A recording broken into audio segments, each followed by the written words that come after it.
১ থেকে ১২তমদের নিয়োগে আবারও হাইকোর্টের নির্দেশ। আসসালামু আলাইকুম সম্মানিত ভিউয়ার্স। বেসরকারি শিক্ষক নিবন্ধন ও প্রত্যয়ন কর্তৃপক্ষ এনটিআরসি এর আরও একটি গুরুত্বপূর্ণ ভিডিওতে আপনাদের স্বাগতম।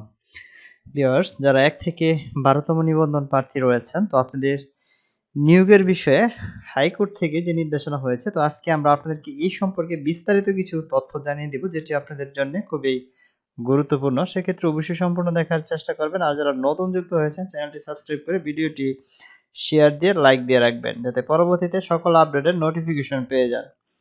ভিউয়ার্স, আমরা কথা বাড়াবো না, আমরা মূল আলোচনায় চলে যাব। তো আমরা এখানে দেখতে পাচ্ছি যেখানে বলা হয়েছে ১ থেকে ১২তম নিবন্ধনধারীদের নিয়োগের নির্দেশ হাইকোর্টের। বেসরকারি শিক্ষক নিবন্ধন ও প্রত্যয়ন কর্তৃপক্ষ এনটিআরসি এর ১ থেকে ১২তম পরীক্ষায় নিবন্ধনধারীদের এমপিওভুক্ত প্রতিষ্ঠানের ৭ দিনের মধ্যে নিয়োগের নির্দেশ দিয়েছে হাইকোর্ট। একই সঙ্গে ৫৪,০০০ নিবন্ধনধারীদের নিয়োগের গণবিজ্ঞপ্তি ১ সপ্তাহের জন্য স্থগিত হয়েছে।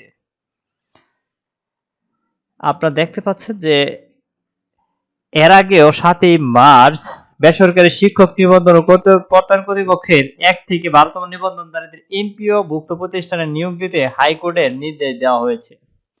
আদেশ বাস্তবায়ন না করায় এনটিআরসি এর চেয়ারম্যানের বিরুদ্ধে আদালতে অবমাননার আবেদনও করা হয়।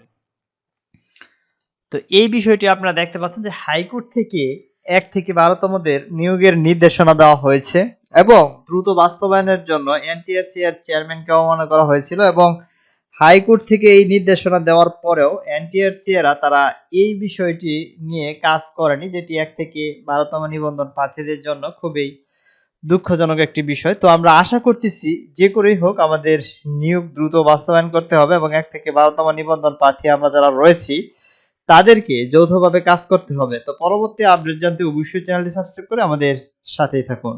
ধন্যবাদ।